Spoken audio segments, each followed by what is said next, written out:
What's up, queens? Welcome to the Female Dating Strategy Podcast, the meanest female-only podcast on the internet. I'm Ro. And I'm Savannah. And this week we have a very, very special guest who has kindly agreed to come on the show to be part of our very popular Slice of Life series, where you hear from FDS queens from around the world and from many different backgrounds and situations, imparting their wisdom to you.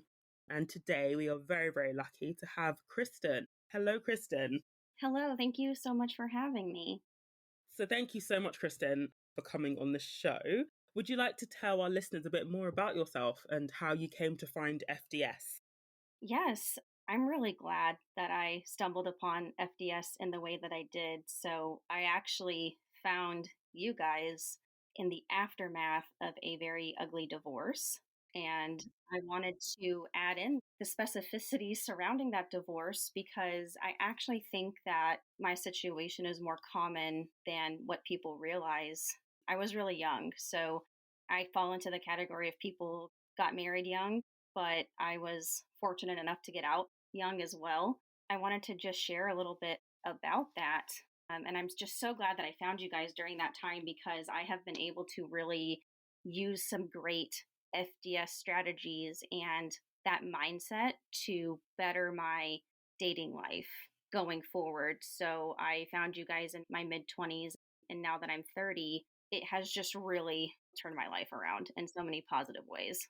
Yeah, we're so glad to hear that, Khristen, especially since you found us in quite a difficult time for yourself as well. We're really, really glad that I'm assuming was through the subreddit, I want to say, could be a source of support to you as well. Yes. So we'll come to touch on your divorce a bit later on in the episode, but because you mentioned that you found FDS during your divorce, could you touch or tell us a bit about your life growing up? So the sort of, cultural context that you're coming from and how that informed your initial approach to men and dating. Absolutely. So I kind of have a double whammy going on because I am mixed race and I also live in the South, the southern part of the US.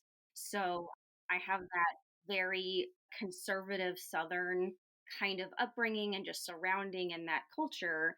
At the same time, I also have my half of my family. So my mother's side is completely Asian. So they are of that descent. Just for anonymity purposes, I'd like to keep that specificity to myself. But that really had a big impact on me as well, because a lot of Asian cultures, women are expected to be a certain way. And typically that certain way is be submissive, be docile. The good women are quiet. The good women just take care of the family. That's just how it is. And growing up that way, you don't really question it because that's what's all around you. Then when you pair that, with that Southern culture of it is in your best interest to get married really early and have kids really early, like that is your purpose. I think I grew up just really not thinking there were a whole lot of other options for me. Like that's just what it was supposed to be like. So I fell into that pretty quickly, especially given some of the messaging at home. And it really is just so conflicting because I think other people from Asian cultures can identify with that pressure you have to be a high achiever, right? Yeah. You need to be great academically, you need to good jobs and all of that. But then if you're a woman, though, just throw that out the window once you have a man. It's just so odd to me. I was that kind of kid that I liked school. I liked academics. I tended to do well in school. I enjoyed learning and all of that. So, go to college and everyone around me is just getting their MRS degree, is what they call it in the South. I was just kind of confused. Like, wait, why am I working this hard? I'm confused. So I'm sure other women can relate to that feeling that had similar situations to me. Definitely the part about like everyone expecting to give up all of your hopes and dreams for a man. I was very much discouraged from pursuing education because they felt like the guy I was dating at the time, the relationship wouldn't work out. Like quite literally multiple people in my community were concerned about that, which is kind of absurd, right? To be like, well, I'm going to spend the next 40 years with this person and then forego my education on the off chance that our marriage works out. Like that's insane, but that's just truly how people think. It really is. And that messaging is just so strong, and you don't realize it's not even just in your family unit. It's people that I talk to at school. It's what I see in movies and TV. It's what's just around you. So there wasn't a whole lot of room for me, especially as a young girl and even as a teenager, to question it. And I find that so strange as well, partly because even though I'm not, from an Asian background, but it's a similar thing in African cultures as well. And just like knowing how much they emphasize and, invest in education, even for women to a certain extent, to then expect them to just, give it all up and become a housewife the minute they meet a guy is just peak misogyny almost. Right. And it almost makes you question it, as I got older and started to really analyze that kind of thing. It just feels so much like, oh, I was supposed to be a high achiever and pursue all these things so a man would like me, not necessarily to enrich my own life. And not for your own benefit, yeah. Because you mentioned that you grew up in the South, this could just be a symptom of my just complete lack of knowledge about American culture. But was there a religious element to your upbringing as well? Sure. So most people around me were some sort of Christian faith, whether it was Catholic or Baptist. Those were the two most common near where I lived. So, yeah, engaging in things like church activities and Bible studies and things like that was just the norm around me. And then pair that religious element with just everything else, that definitely had an impact. It's kind of crazy though to interject and to color this like yes, religion has something to do with it, but a lot of it is just cultural misogyny because I know a lot of people who would have said the same thing about women need to be doing this and they haven't been to church since I don't know, the 80s maybe. Like some of these people like they're not churchgoers, like they're not actually religious, they just enjoy the misogyny aspect of keeping women subservient. Absolutely. I think in this case, it just didn't help very much. And I think in my personal situation, I'm lucky that my parents didn't necessarily push too much of the religion on me. It was actually more just the area that I was in. All of the popular kids at school did youth group and, all those kinds of things. So I felt like I needed to do that to be liked and to have friends. So I fell into that really easily. And that's where I did get even more messaging about what the role of a woman and a wife should be. So I kind of took that with me into my early 20s. Given, I guess, the cultural context that you came from then, when you finally stepped into the world with men, armed with all this knowledge about how you need to settle down with a man / scroll at any cost, how did that work out for you? Yeah, personally for me, I ended up clinging to a guy at 16. Everyone around me told me I was being smart by doing that. And it's just baffling to me looking back at it now. What do you know at 16? You really don't. Yeah, gosh. Well, that's the point, right? They want you to not know anything because you don't know you're getting a bad deal at that point. Oh, absolutely. Now I can say that it was by design, but at the time, I totally fell for it. And I felt like, wow, I really am lucky that I found this guy already. And we stayed together most of college. And my senior year, we got engaged. So I was barely even 22. I don't think I had even reached my 22nd birthday yet at the time. It was just a whirlwind, and I thought I was on the right track. I thought I was doing, checking the boxes like a good girl does. And I was on my way to being that when really, now that I know what I know and I can reflect, he definitely just saw me as someone to mold and to make how he wanted. Was he the same age as you? He was 2 years older than me. Okay. So close enough that there wasn't creepy age gap, but he knew better. I mean, I definitely think, like, even though people say when you're that age that, oh, 3 years doesn't matter, because I remember when I had my first boyfriend around the same age that you were, 16, I think he was about 18 or 19. I think when you're that young, especially as a woman, even though it's only 2 or 3 years, it does make a massive difference in terms of, and especially if you end up with a scrote, like it just, I do think that difference is amplified a lot because they just have a lot more years of experience, especially when it comes to like wearing you down and, being quite shitty towards you as well. I do think it makes a massive difference, but people tend to downplay it as like saying, like, well, it's only 2 years, it's only 3 years. But that particular excuse almost just ignores the fact that, women, especially young girls, they are heavily socialize into being, compliant and agreeable. And that can be really, really dangerous around men, especially if the man is older, I think. Sure. And I think just to throw in kind of a side topic here to layer onto that, my professional pursuits and things that I was studying in school were related to education and child development and things like that, which I can touch a little on that later, but that's famously not known for being a highly paid career path. So there was even more messaging within my university system that to survive, you just had to find a man. Oh, wow, because of your career. Yes. Oh, wow. So there was even more pressure of, well, society doesn't, reward the work of women. So if I want my bills paid, I need to find a nice man to do that for. And I think he saw that and knew that that's what I was interested in and knew that's what I wanted to study and pursue. So it was just the perfect storm, really. Yeah, of course, especially when you talk about that almost being a pipeline of grooming, as we call it, from, I guess, your childhood and then the people around you and then your university. It's almost like there's just this whole system that joins together in quite a symbiotic way. Yes. I had no room to question it. There was no space to step back and analyze it or think, what do I actually want for myself? It's like someone just rolled the scroll out for me and said, here's your path. And, during those years, did you ever come across like feminism? I would say yes, but it was very surface level, if so. So I think back to how I was in college, and if you asked me basic questions like, well, do you support women's rights? I'd be like, yeah, totally. But I don't think I really knew what that meant and all of that.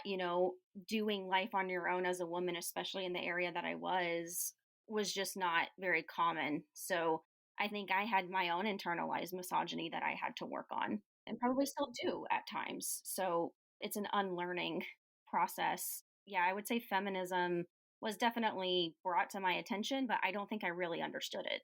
Yeah. So moving on then to, I guess, the actual dynamics of the marriage itself and, being married so young to somebody that you've known since you were 16. Do you want to share a bit more about that experience? What it was like and I guess like looking back, the red flag, so to speak. Totally. And to throw another big wrench into the mix there, we got engaged only a couple months after my dad had passed away suddenly. So I had huge trauma. My dad just passed away in an accident my senior year of college. So my whole world was just kind of shaken at that time. And it was almost like he took advantage of that to get us to have that trauma bonding almost. So I think he saw that opportunity and swooped in, but everyone around me thought, wow, like what a hero. He's a great guy. Yeah. He's a great guy. He's going to take care of her and her family during this hard time. And he did all of the surface level things, coming to the funeral and helping my mom out while she's on her own for the first time and, helping me with things and all of that, which, you should do, but it was definitely to make him look good. It wasn't out of genuine concern and love for me or my family. It was, look, I'm the good guy. When you say it like that, do you also think in his mind there was I suppose there was this element of him thinking like, I'm the man now, now that your dad's gone? Absolutely. And I think he took advantage of that fact. So he definitely was one of those guys that wanted power and control, but did it in those covert ways because anyone who met him or knew him, or, interacted with us would say, like, oh, he's really nice. He's a nice guy, but he was so smart and so calculated to do things under the table and in really small ways. Some guys are just total dicks and assholes, like right out the gate, and you can see them from across the room that they're like that. And he just wasn't that kind of guy. So, oh, he must be a nice guy.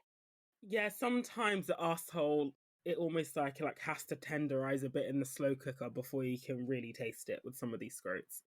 Totally. Just like an obvious like turd in a slow cooker. It's like slowly marinating and slowly soft cooking until it's fully formed and fully cooked. Yeah. Yeah, that's definitely that situation. So he saw the opportunity and swooped in and took it, and I fell for it. But so did everybody around me. Because you can't really complain then, can you? I think it was quite a calculating thing to do because even if you had reservations at that point, it would make you come across as unreasonable if you voiced them, because it would be like, oh, he's helping you out, he's doing his best. Almost like, when women go to Reddit and, say something ridiculous or just outright offensive that their partner's done, and the way Reddit quickly jumps to the guy's defense. I feel like that sort of situation would have played out had you said something. Right. I think I would have been met with a lot of, well, what are you complaining about? You have everything. And that's a really, really tough spot to be in, more so that you essentially got married off the back of your dad's funeral. I just found that really quite shocking, really. That must be an awful thing, to have to go through. I mean, but I guess at that time, did you have any reservations about him at all? I mean, if there were, it was so slight because I really believed, well, this is what my dad would have wanted for me. He would have wanted me to meet the nice guy and do the thing. But again, it's another example of how he probably took advantage of the trauma situation, because had I been maybe in a more stabilized part of my life, maybe I wouldn't have done that.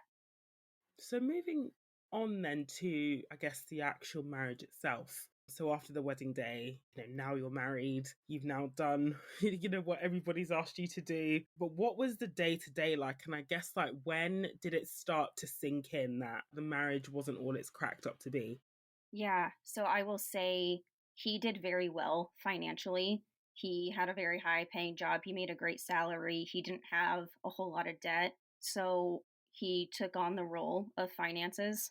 Then, after graduating, I was working as a special education teacher. So I worked with elementary students that had special needs, and it just doesn't pay great. I did okay, but not rolling in the dough by any means. So that definitely played a power dynamic that I don't think I really saw until I got out. That he really was making all the big financial decisions. But I was so busy and wrapped up in my work. It's a very draining job.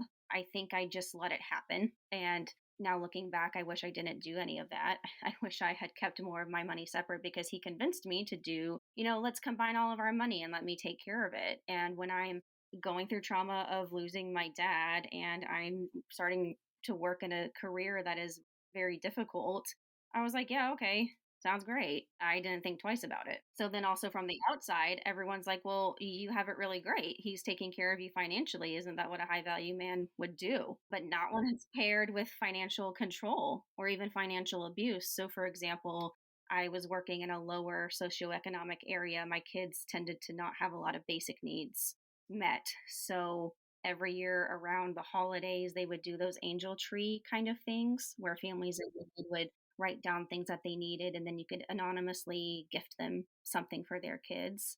And one of my students, who I loved dearly, he wore shorts all year long, even if it was cold outside, because he didn't have jeans. Oh, So I was like, I'll go to Old Navy and get him like a $15 pair of kids' jeans, right? Like, that is not the end of the world. And he got so mad at me for spending money on that.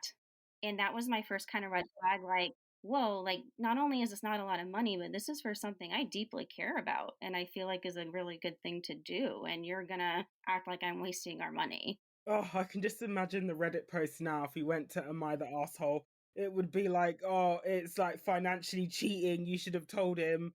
He has every right to be upset. He doesn't want you to be taken advantage of. He's looking out for you. Yeah.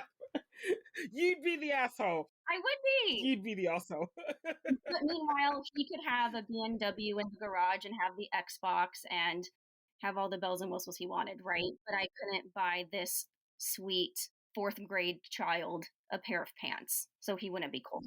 Like, literally, they were $15 at Old Navy. So, yeah, that was my first kind of like, maybe this isn't. But again, when you're stuck in that, you're like, okay, that was just one bad instance. You don't think, let me run away immediately. Yeah, you sort of write it off. Yeah. Definitely. So as time goes on a little bit, I realized I actually really love my job and I really love what I do. And I wanted to pursue a master's degree. So I found a really great program that would still allow me to work. And I could do classes on nights, weekends, hybrid, online type situation. It was perfect. And I was so excited. It was something I thought a lot about, and I just jumped the gun and I just did it. And we even talked a lot about it. And he convinced me it was good because, it could lead to better things. He said all the right things. He really made it seem like he was so supportive. But then Well, that means my time is going to be spent on things like doing Zoom classes, writing papers, going to campus sometimes on weekends. That's where my time had to be spent. And I started to see slowly over time, he started to get upset, jealous, etc., when I was not able to be 24/7 caretaker to him. So I would go to work during the day. Sometimes in the evenings, I'd have to maybe write a paper or whatever. So, yeah, I didn't have time to make dinner, or I didn't have time to put away that other load of laundry and whatever. So, a lot of times I save the cleaning for the weekends, and I'd be like, hey, let's do this and this and this on Saturday and Sunday. And it was met with the classic, like, well, I don't want to spend my whole weekends cleaning. Well, maybe if you just did it, Did a bit during the week. yeah, if you can just pull your weight Monday through Friday, we wouldn't have to do everything on Saturday and Sunday when I'm more available. Like, you have two hands and you are more than capable of doing it. But he didn't understand that. He really thought that was my role, even though he never explicitly said that, right? But someone doesn't have to explicitly say that. But they don't have to, especially men, they don't have to say that, like I'm an MRA, I'm a red pillar. They don't have to say it. They will tell you through their actions all the time. Yeah. Absolutely. Yeah. Gosh. You're now in a situation where you're studying, but he's essentially trying to shift the social contract so you become basically a trad wife, essentially. Yes. So then enter the conversation about having children. And I think really he knew from very early on of knowing me that I enjoyed children and wanted to work with them professionally. It's a trap. Yeah, so I think he immediately thought like, oh, well then she's going to be a good mom, like teach her to stay at home mom pipeline type situation, when I was like, that's not really what I'm looking for. I'm actually interested in this as a profession, but like, okay, no hate to those who stay home with their kids, but I was so young. I was just not ready for that. And I also knew I really wanted to pursue some higher education, and I just knew I can't work full time and get a degree and take care of a child And have kids. yeah, there's just no way. So he agreed to table the discussion until I graduated, and we did. Oh, how generous. Yeah, okay, so I graduate and enter conversation where he's like, he's really wanting to do that and all this stuff. And I'm like, whoa, whoa, whoa, I literally just graduated. I'm trying to figure out my next career moves. I don't necessarily want to stay here forever. Like, I'm trying to make decisions for myself. And he realized that the moldable girl he married was actually becoming more independent and trying to make decisions for herself. And I really think he didn't like it. It just sort of makes me cringe a bit when guys are like, you'd make a great mother. I mean, it's meant to be a compliment, but what I think it's become is that they're basically saying that you would make a great mummy bang maid and, you'll raise the kids and you won't ask me to do anything. I just find it really seedy now. I just think being on X is just like blackpilled the fuck out of me, actually. So maybe that's just me projecting. But yeah, when a guy says you'll be a great mum, I'm just a bit like, oh gosh, what makes you think that? Especially when a lot of them don't seem to understand what it actually takes to be a mum because they undervalue the work of like women and mothers so much. So it's like, how will you know what it means to be a good mum if you don't even want to recognize the work it takes to be a mum? Absolutely. And I also think on top of that, too, he would also toss in there wanting to move.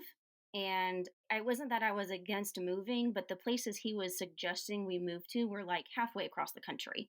And I was like, look, my mom is a widow now. I'm not ready to just leave her like that at the moment. Also, if we did have kids, I would want her close by. Like, that's not working. Like, and where was this discussion before we got married? You're like throwing this out of left field. And then now I know that was another way to control, right? He wanted to isolate me away from my circle that he saw was actually empowering me. He wanted to remove me from that.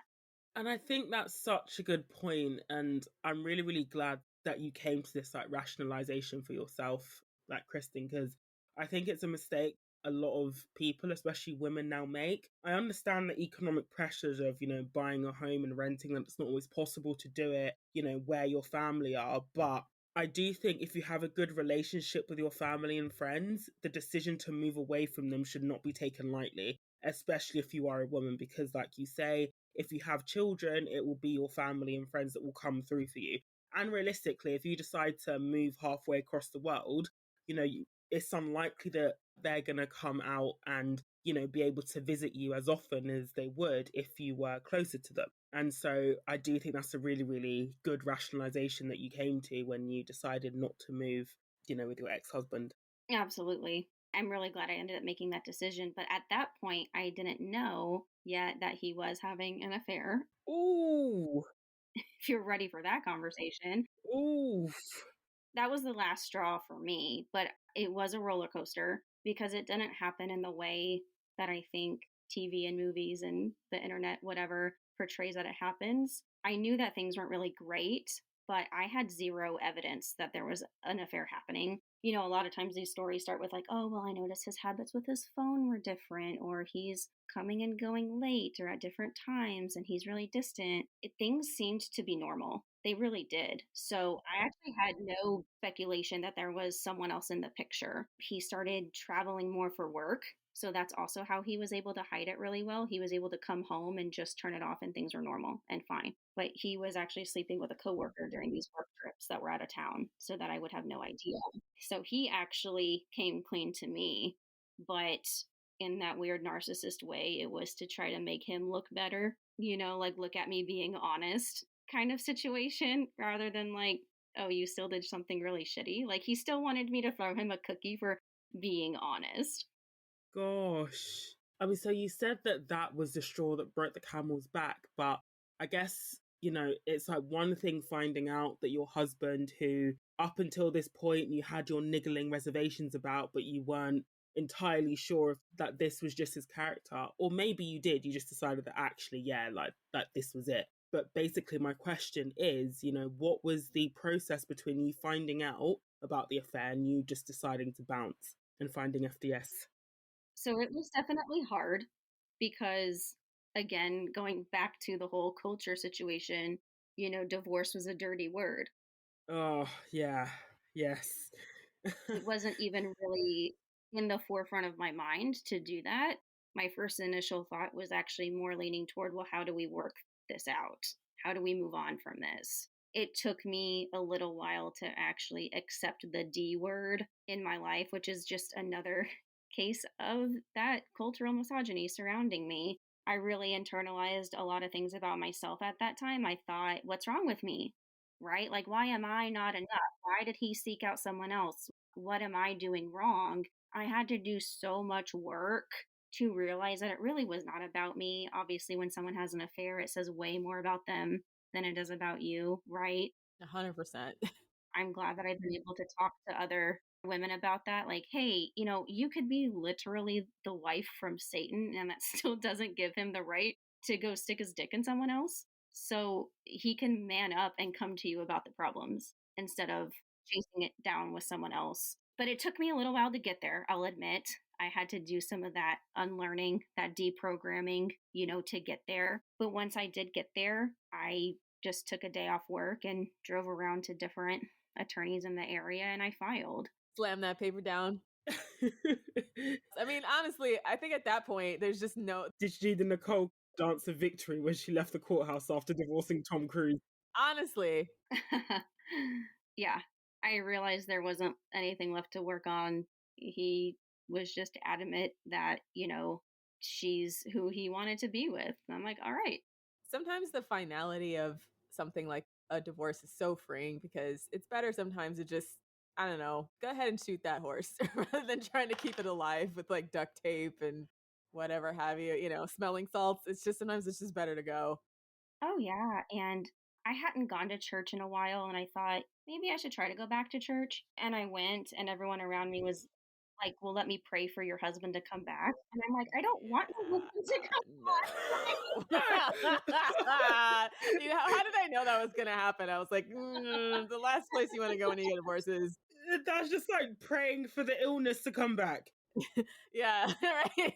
You praying for me to be sick again? What is wrong with you? Trying to ruin my life?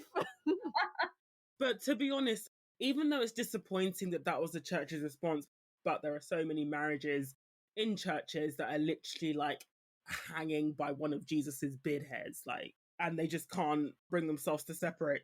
You can tell because they get up every Sunday like, if it were not for the grace of God, I wouldn't be here today. And at some point, you want to be like, maybe you should just wrap this relationship up. You know what I mean? Like, Literally, it's actually really, really sad, just like how many, marriages that are abusive or should have ended years ago in the church that are just still struggling on. And I think a big part of it is that stigma in the church that you shouldn't be getting divorced. Like, divorce, you can just pray the problem away.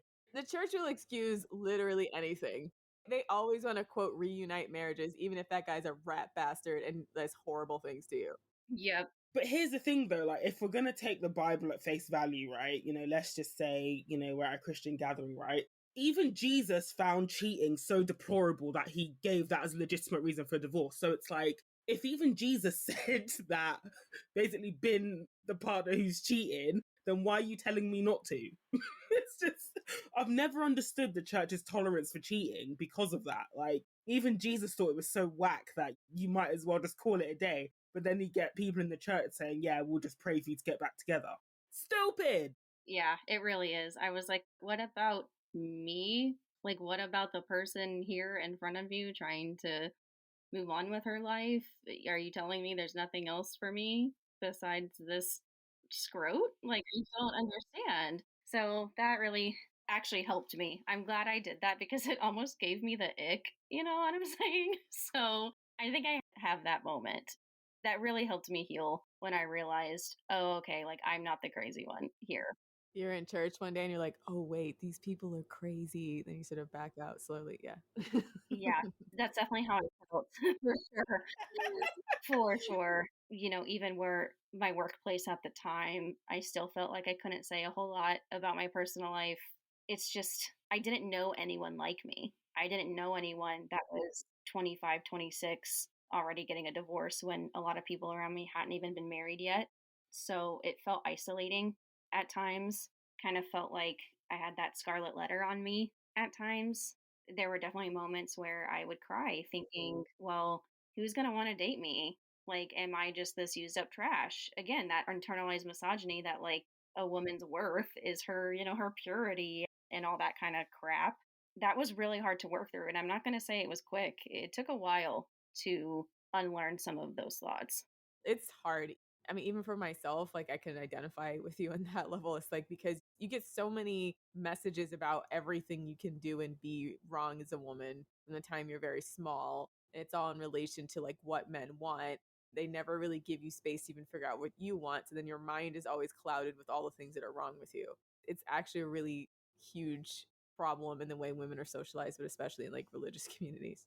Definitely. I think there's people who meant well at the time when they were saying things like this to me, but I don't think they realized how it came across when they would try to encourage me, like, oh, well, you're so young, like, you'll find someone else really easily. And I'm like, again, but why is it about finding someone else? Like, why not, like, look at all these other things you can do with your life?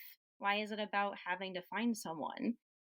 Yeah, definitely. And especially when, you were definitely the victim in that situation. But even if you weren't, like, again, there's this also perception that women just, nope out of marriages willy nilly, even though statistically they are the ones to actually file for divorce. But if you look at the actual reasons behind divorce, like, nobody, marries, to get divorced from somebody. So if that does happen, something's seriously gone wrong somewhere in the pipeline. And especially given the messaging that women receive and that we should be constantly forgiving, or that if we get divorced, like you said, that we're seen as, washed up, used up goods. It just doesn't make any sense that a woman would jump in and skip into the courthouse to file the papers, even if that would be warranted.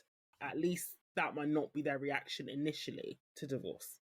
Right, because it goes back to that idea that, successful relationships are the longest lasting ones that stay together forever kind of thing. It's like, that's not really true. There's people that have been together for 50 years, as miserable as all get out. This is kind of a side note, but totally related. Yeah, we have to come up with different metrics for successful relationships, right? Because there's just a lot of, yeah, relationships that are chugging along that maybe should have ended a long time ago. And when you look at other types of like acquisitions, mergers, or anything where you see two people come together for a common united goal, like it's sometimes the length of time doesn't matter so much as like the outcome of it, right? But I feel like we have no like objective markers of what a good marriage looks like, because if we actually start talking about that, then people would realize a lot of people are in bad marriages. And so I feel like that conversation's been really stifled, especially in the religious community. Like, what does it actually look like when it's successful? Sometimes they kind of skirt over it and say things like, oh, you'll know it by the fruit of the tree. Or, man, it's been so long since I've been in church, I can't remember all the quotes, but it's something like that, about how that will look like. But so often they just focus on pushing marriages together against all common sense, that and then just like, spackling over all the problems with like shiny platitudes, right? About like what marriage is like, oh, marriage is hard or marriage is difficult. And I think we'll have to do the work of unpacking that and then finding actual real measures like, hey, is this a good relationship? What does that look like? Absolutely. And sometimes even relationships that end, you can still call them successful if you walked away gaining something from it. So I would say even in my case, it blew up in the way that it did, but I felt success in that because I would not be able to do the things I'm doing now had I not been in that relationship. As much as I wish I could turn back time and change things, I had to go through that to know what I know now. It's one of those kind of situations. And something I forgot to mention too, part of what made me want to file so quickly was because he actually got the other woman pregnant. And the church folk tried to get you back together with him after that? Wow. That just put a whole other layer of bullshit. Oh man, fuck every single one of those people. Yeah, Jesus rolling in his tomb, like legit. People actually tried to tell me, but children are a blessing and they're a gift from God. And I was like, No. Oh, no, no, no. they can be a gift to them, not to me. It's not a gift to me. Like, no. A gift has to be wanted. Not them trying to get you to accept your husband's side babies. Like, are you serious? The thing is, I 100% believe you, having grown up in the church. Like, none of this surprises me, but it's still shocking, but it's not shocking, but it is shocking, but it's not shocking, Yeah. Not that I'm saying it's hurtful, but nothing gives you the ick quicker than seeing your husband's baby registry with another woman. Like, that just really blew my mind. Yeah, I'm sorry for that. That's such trash. Yeah, so that helped me move on though, because I think that really gave some finality to it. Like you said, there was just no way in hell I was going to accept this baby into my life, like ever. So, okay, bye. And you can't tell me that's an accident, right? You can't say, oh, I made a mistake. Like, that's not a mistake. It's a whole human being. Yeah. Yeah, that's a choice you made. You didn't accidentally stick your dick in her and ejaculate in her. Like, that wasn't a mistake. That was a choice. So I hope that also gives any women out there listening, and if there's any women that are either already divorced or contemplating one, in the middle of one, feel like you want to do it, but you're not sure. I want to give that encouragement because there's just so much stigma out there. The world really doesn't want to see you succeed. And I know it's so hard, but I promise you the opportunities on the other side are so much better than anything you can imagine staying with a scroty man. Amen. That was quite the roller coaster ending to that marriage, Kristen. So, as a newly divorced woman who stumbled across FDS in the wild, what was that process like for you? Almost having, I guess, like a straight talking, female only space, basically exposing men and relationships and I guess to some extent feminism and how it affects dating and marriage and all our interactions with men. Like, what was that process like? Because at least for me, it wasn't just a case of I agree with what these women were saying. It was actually a process to be like, yeah, these women are right. Yeah, I would say I was searching for the wrong thing at the time because I was mentally wearing the label of divorcee, and any advice that you find online for divorce typically is for older women with children type thing. And I'm not saying that's not great advice and needed, but there wasn't a whole lot out there for 20 somethings. And it was great to find a space that had all ages of women that were really all helping each other, regardless of where they were in their timeline of their life. So I really applaud you guys for that. I realized too, so much of us had the same questions. So much of us had the same struggle when it came to dating. We were running into men that were displaying the same behaviors. And it's so nice to have that space to just be candid and open about it. That's the power of those female only spaces, the thing that, they don't want us to have. It really was great. It helped me realize I didn't have to wear that badge. I didn't have to have so much shame men really are looking for the low value, skirty type dudes are looking for something. I didn't understand how to separate that from what an actual high value man looked. Yeah, that's totally by design because if I feel like I'm continuously rephrasing this, but it's like it's so important. And I feel like it's really like the nugget of FDS. It's like all of this conditioning we have is to make us exploitable and not be able to hold men accountable for anything. And so it's like, of course, it's so hard to then like to completely change how you feel about yourself and your environment. And it's either like you internalize it when you find it out and feel like, why didn't I know? And why was I like this? Or you just get like explosively angry at the world. I chose the latter, by the way, if anybody can tell. But you're just like, fuck all y'all.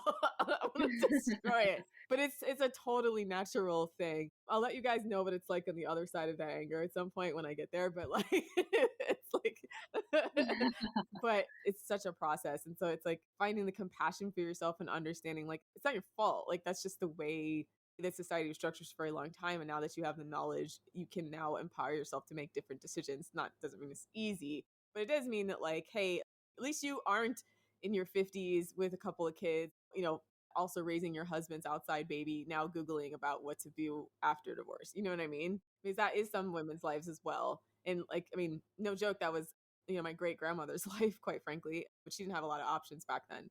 No, I think I really like that point you made. And I just hope there's some encouragement here for any younger women that might be listening. Listen to the older women, like get out sooner. It doesn't typically get better when they show you their true colors like that. Take it for what it is the first time and save yourself and move on. Yes, yes, indeedy. Oh, so again, just to like the final section of the episode, I would like to know more about your dating experience once you had FDS and you got over the gaslighting from the church and the gaslighting from, wider society that tells women if we divorce that we're failures, and what it was actually like when you decided to get back out there again.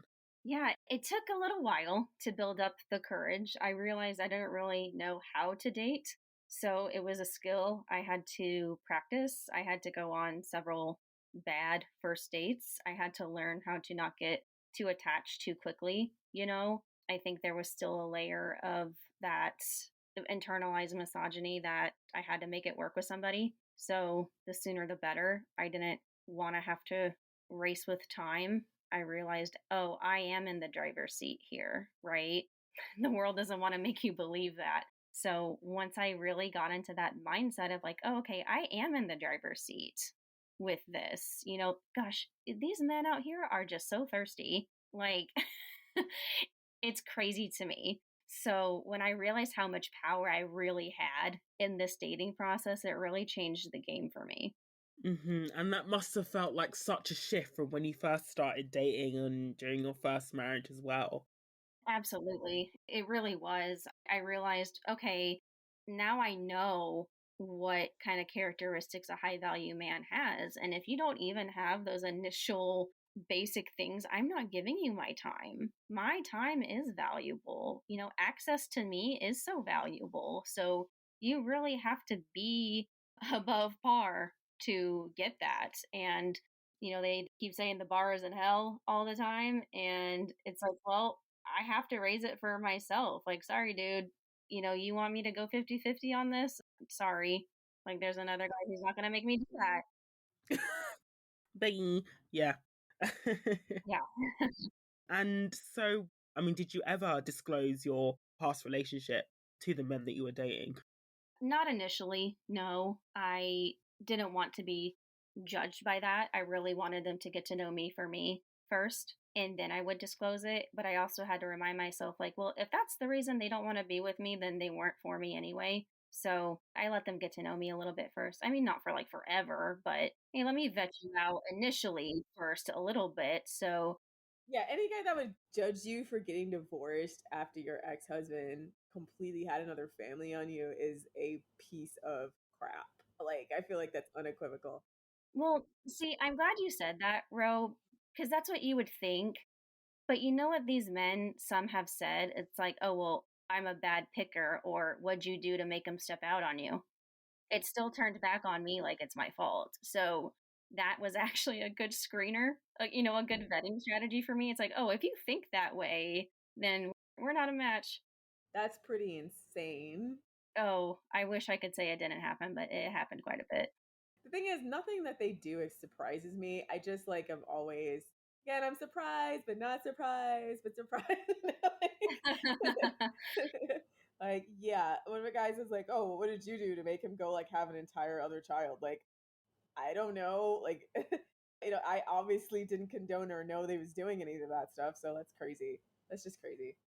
It really is.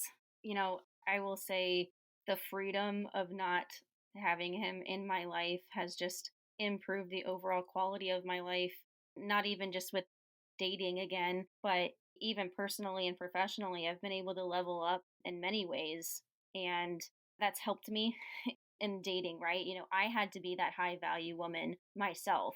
I had to do a lot of work to get there. So I'm really glad I was given that opportunity to do so I can be where I'm at now. And that's really, really amazing to hear that, Khristen. And we're glad that FDS could be part of your level up journey. And so I just want to touch on something finally before we light the FDS barbecue for your ex-husband. In that you mentioned towards the top of the episode about child development, and that's the field that you work in. So we have several FDS members who have children. In your professional opinion, what would you say is, I guess, the best way to, I guess, I'm more directing this towards the members who are perhaps raising sons? And also you can give advice for the women who are also raising daughters as well. But basically, what is the best way to raise children from a child development point of view so that, relationships between men and women are more equitable in the future?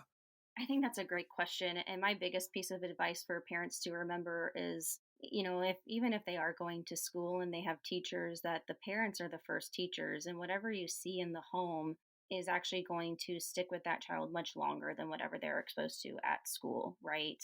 Home is their, education that's going to stick with them, the things that happen in the home. So if you are not modeling those types of behaviors and expectations in your home, they're likely not just going to magically learn it by the time they're 18, right? So if you have those kinds of expectations and wants and desires for your child, you have to model it at home. Thank you so much for that insight, Khristen. That's really, really good advice. And I do feel sometimes like there is a lot of pressure on teachers to almost be everything to students, I guess partly because parents are so stretched now in today's economy and society. But ultimately, yeah. And we also, that sort of ties into a bit into our episode on the pop psychology behind attachment theory. Not so much attachment theory itself, but, more the fact that the environment that children grow up in is just so important for their general development in life. It really is. And I'll just throw this in there. So, post getting my graduate degree, I started working as a diagnostician. So, my specialty now is actually diagnosing different disabilities in children. Oh, wow. So, I work mostly with things like autism disorder or dyslexia, other learning disabilities, and emotional disturbances, and things like that. I will say I see so often with parents, the dynamic between mom and dad is just so different. And I just, not to scare anyone, but having a child with a disability is just always on the table, right? It's not something you can control. And so it is so important to really vet out these men to make sure you have a good partner, because you don't know what kind of needs your child may have. And it is so hard, single mom, single dad or not, it's challenging. And so you have to have that support system. And so often I just see it fall so much on mom, and dad can be the macho type that doesn't want to admit that something's wrong with their kid. So please, ladies, vet out these guys if you want to have children, and make sure they're actually going to be a dad that's supportive of no matter what the needs of that child are. I think that's so, so important. And yeah, you're right. I think that when people think about having children, it's assumed that everything will be okay. And when statistically, as my surgeon once said, someone has to draw the short straw in life when it comes to things like disabilities, and it could be you as well. So I think that's a really, really important conversation to have early on, and also to observe what the guy says as well, because a lot of guys will say, yeah, I'll be there, I'll be a great dad, but in reality that just doesn't happen. but there are ways to vet for, I think that could possibly be a future episode, but there are better ways to vet for whether a guy could or would be a suitable parent. Yes. So, right, I think if that's everything, we are now on to the barbecue. Okay. It's like lighting the Kristen's ex on the FDS BBQ. So, did they have the baby, by the way? They did, and she had 2 other kids from another baby daddy that she wasn't married to. So he went from 0 to 3 very quickly. Oh, that's going to stretch the budget. Yeah. But besides that, though, can you think of any other scroty story to share? I'm sure I have plenty. Just one comment to throw out there if you guys want to get a mental picture of the ick. He liked to wear cargo shorts with flip-flops. So, I'm just throwing that out there, ladies. Like, just run. Run. That's such an American image I have, and it's just not a good one. Yeah. We had 2 dogs at the time, and he actually tried to take the dogs from the divorce and the divorce papers, but not both of them, only one of them. He wanted to take the boy dog and leave me the girl dog. So I was like, on what? Oh my gosh. He really didn't make any sense. It's baffling to me. What an absolute loser. I know. I know. Just, yeah, I think the cargo shorts and flip-flops, I don't know about you, Ro, but that just said it all for me. And the mental image I have of him right now is not a good one. Oh, yeah. I just find like when the men I've seen, when they wear cargo shorts, they don't fit properly. And like men's bodies are not the most. I'm trying to be diplomatic in how I say this. I don't really know why, because men are never diplomatic when they're tearing women to shreds. But it's just like, it basically exposes too much of their backside because it just doesn't fit properly. Right? He criticized my appearance, though. Like, he would try to get me to look or dress a certain way. And I'm like, look at you, dude. Like, what are you doing? Yeah, that was what I was trying to be diplomatic, because it's just not a nice mental image. And their crusty feet hanging out as well in flip-flop. I do think we need to normalize just calling men out on their looks and poor sense of fashion, because I don't know where half of them get the brass neck from. But unless they dress like they have like tailored outfits and there's no plumber's crack and they actually look like something out of the 365 DNI, even though the movie was shit, but the men dressed well, they can shut the fuck up about appearances. And even if they do dress like that, they can still shut the fuck up because they shouldn't be commenting on women's appearance in a negative way. But at least I'll give them a bit more leeway to speak if they come correct themselves, if that makes sense. Especially the way men talk about women's looks. It's like nobody's ever pulled a mirror out on you and just read you for filth. That's the reason why you have this misplaced confidence. Agreed. Also, one last little roast, if you'd like, before we wrap up. While I first started going back to grad school, he almost got this tinge of like jealousy that I was going to be more educated than him. So then all of a sudden he needed to enroll in grad school also. And yeah, but then get this, he didn't finish. And now I am a professor at the university that he didn't finish from. So. Oh, congratulations. Yeah. Oh my gosh. Oh my gosh. What a loser. Gosh, what a loser. You are well rid.